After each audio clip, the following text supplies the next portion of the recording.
रामायण का हिंदू धर्म में एक विशिष्ट स्थान है। मनुष्य जाति के जीवन और उनके कर्मों का विशेष प्रकार से रामायण में विवरण दिया गया है। इसमें भगवान राम और देवी सीता के जन्म एवं जीवन यात्रा का वर्णन है। हम में से अधिकांश लोगों को रामायण की कहानी पता है, लेकिन इस महाकाव्य से जुड़े कुछ ऐसे ही रहस्य हैं जिनके बारे में लोगों को जानकारी नहीं है। आज हम आपके सामने रामायण से जुड़े कुछ ऐसे ही रहस्यों के बारे में बात करेंगे जो शायद आपको नहीं पता होंगे, या यूं कहें कि वह आज तक टीवी पे दिखाया ही नहीं गया। ऐसा माना जाता है कि मूल रामायण की रचना ऋषि वाल्मीकि द्वारा की गई थी, लेकिन कई अन्य संतों और वेद पंडितों जैसे तुलसीदास, संत एकनाथ आदि ने भी इसके अन्य संस्करणों की रचना की है। हालांकि प्रत्येक संस्करण में अलग अलग तरीके से कहानी का वर्णन किया गया है, लेकिन मूल रूपरेखा एक ही है। ऐसा माना जाता है कि रामायण की घटना 4वीं या 5वीं शताब्दी ईसा पूर्व की है। तो दोस्तों आइए जानते हैं उन कुछ रहस्यों के बारे में जो बहुत से लोगों को कम ही मालूम है। तो दोस्तों स्वागत है आप सभी का हमारे चैनल मिस्टीरियस थिंग्स में। यदि आपने अभी तक हमारे इस चैनल को सब्सक्राइब नहीं किया तो अवश्य कर लें, ताकि ऐसे ही वीडियो आप रोजाना देख सकें। बिना किसी देरी किए आइए वीडियो को शुरू करते हैं। तो दोस्तों क्या आपको पता है कि रामायण के हर 1000 श्लोक के बाद आने वाले पहले अक्षर से गायत्री मंत्र बनता है? जी हाँ दोस्तों, गायत्री मंत्र में 24 अक्षर होते हैं और वाल्मीकि रामायण में 24,000 श्लोक हैं। रामायण के हर 1000 श्लोक के बाद आने वाले पहले अक्षर से गायत्री मंत्र बनता है। यह मंत्र इस पवित्र महाकाव्य का सार है। गायत्री मंत्र को सर्वप्रथम ऋग्वेद में उल्लेखित किया गया है और इस महाग्रंथ में 24,000 श्लोक के साथ साथ 500 उपखंड और 7 कांड है।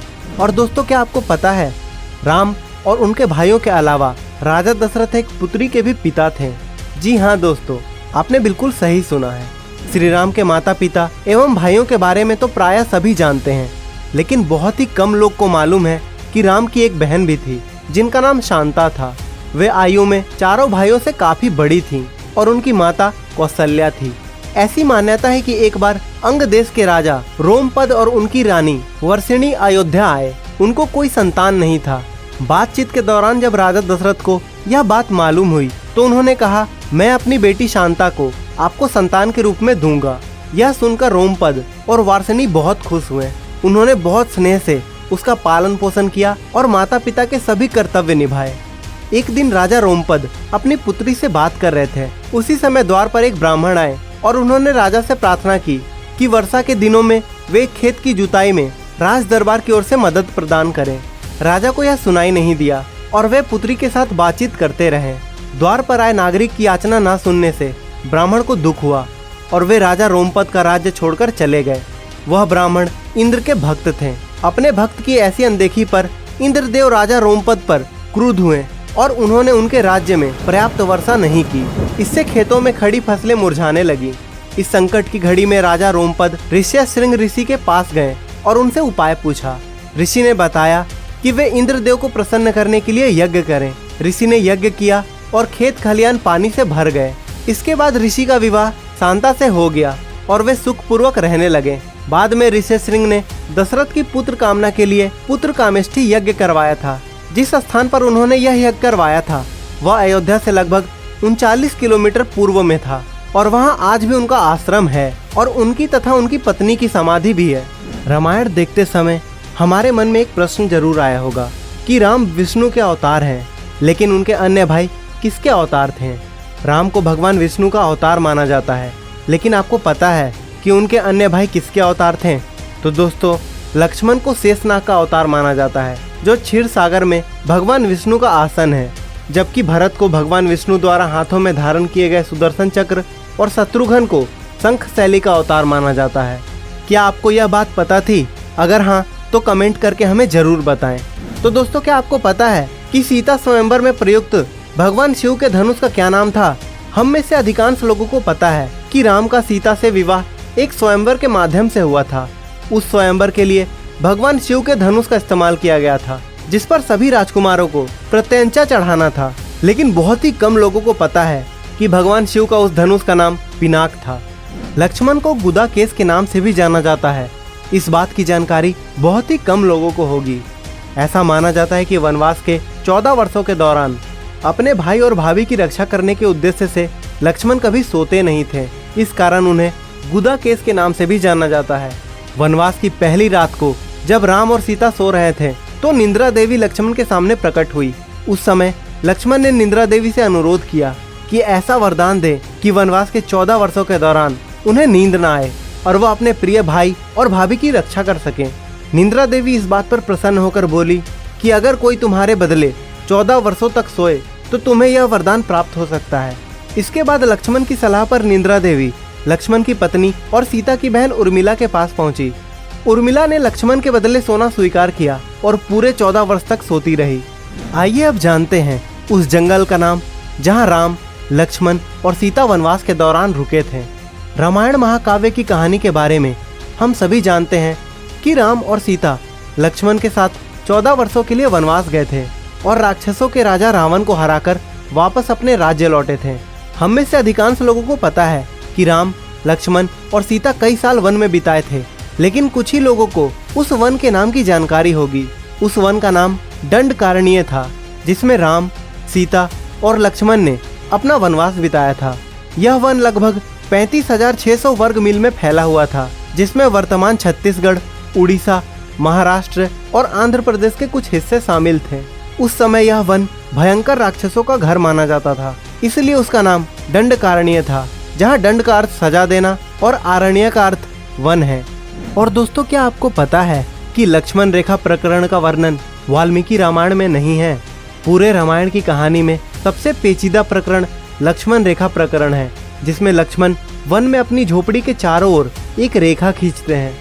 जब सीता के अनुरोध पर राम हिरण को पकड़ने और मारने की कोशिश करते हैं तो वह हिरण राक्षस मरीच का रूप ले लेता है। मरने के समय में मरीच राम की आवाज में लक्ष्मण और सीता के लिए रोता है। यह सुनकर सीता लक्ष्मण से आग्रह करती है कि वह अपने भाई की मदद के लिए जाएं, क्योंकि ऐसा प्रतीत होता है कि उनके भाई किसी मुसीबत में फंस गए हैं। पहले तो लक्ष्मण सीता को अकेले जंगल में छोड़कर जाने को राजी नहीं हुए, लेकिन बार बार सीता द्वारा अनुरोध करने पर वह तैयार हो गए। इसके बाद लक्ष्मण ने झोपड़ी के चारों ओर एक रेखा खींची और सीता से अनुरोध किया कि वह रेखा के अंदर ही रहें, और यदि कोई बाहरी व्यक्ति इस रेखा को पार करने की कोशिश करेगा तो वह जलकर भस्म हो जाएगा। इस प्रकरण के संबंध में अज्ञात तथ्य यह है कि इस कहानी का वर्णन ना तो वाल्मीकि रामायण में है और न ही रामचरितमानस में, लेकिन रामचरितमानस के लंका कांड में इस बात का उल्लेख रावण की पत्नी मंदोदरी द्वारा किया गया है। एक और बात रावण के बारे में जो बहुत ही कम लोग जानते हैं, रावण एक उत्कृष्ट वीणा वादक भी था। रावण सभी राक्षसों का राजा था। बचपन में वह सभी लोगों से डरता था क्योंकि उसके 10 सिर थे। भगवान शिव के प्रति उसकी दृढ़ आस्था थी। इस बात की पुख्ता जानकारी है कि रावण एक बहुत ही बड़ा विद्वान था और उसने वेदों का अध्ययन किया था। लेकिन क्या आपको पता है कि रावण के ध्वज में प्रतीक के रूप में वीणा होने का कारण क्या था? चूंकि रावण एक उत्कृष्ट वीणा वादक था, जिसके कारण उसके ध्वज में प्रतीक के रूप में वीणा अंकित है। हालांकि रावण इस कला को ज्यादा तवज्जो नहीं देता था, लेकिन उसे यह यंत्र बजाना बहुत पसंद था। और दोस्तों, नासा के अनुसार रामायण की कहानी और आदम का पुल एक दूसरे से जुड़े हुए हैं। रामायण की कहानी के अंतिम चरण में वर्णित है कि राम और लक्ष्मण ने वानर सेना की मदद से लंका पर विजय पाने के लिए एक पुल का निर्माण किया था। ऐसा माना जाता है कि यह कहानी लाखों साल पहले की है। हाल ही में नासा ने पाक जलडमरू मध्य में श्रीलंका और भारत को जोड़ने वाले एक मानव निर्मित प्राचीन पुल की खोज की है और शोधकर्ताओं और पुरातत्वविदों के अनुसार इस पुल के निर्माण की अवधि रामायण महाकाव्य से वर्णित पुल के समय से मिलती है। नासा के उपग्रहों द्वारा खोजे गए इस पुल को आदम का पुल कहा जाता है और इसकी लंबाई लगभग 30 किलोमीटर है। और दोस्तों, क्या आप लोगों को पता है कि रावण को पता था कि वह राम के हाथों मारा जाएगा? जी हाँ दोस्तों, रामायण की पूरी कहानी पढ़ने के बाद हमें यह पता चलता है कि रावण एक क्रूर और सबसे विकराल राक्षस था, जिससे सभी लोग घृणा करते थे। जब रावण के भाइयों ने सीता के अपहरण की वजह से राम के हमले के बारे में सुना तो अपने भाई को आत्मसमर्पण करने की सलाह दी थी। यह सुनकर रावण ने आत्मसमर्पण करने से इनकार कर दिया और राम के हाथों मरकर मोक्ष पाने की इच्छा प्रकट की। उसने कहा कि अगर राम और लक्ष्मण दो सामान्य इंसान हैं तो सीता मेरे पास ही रहेगी, क्योंकि मैं आसानी से उन दोनों को परास्त कर दूंगा, और यदि वे देवता हैं तो मैं उन दोनों के हाथों मरकर मोक्ष प्राप्त करूंगा। क्या आप लोगों को पता है कि राम ने पृथ्वीलोक का परित्याग कैसे किया था? तो दोस्तों, राम ने सरयू नदी में डुबकी लगाकर पृथ्वीलोक का परित्याग किया था। ऐसा माना जाता है कि जब सीता ने पृथ्वी के अंदर समाहित होकर अपने शरीर का परित्याग किया तो उसके बाद राम ने भी सरयू नदी में जल समाधि लेकर पृथ्वी लोक का परित्याग किया था।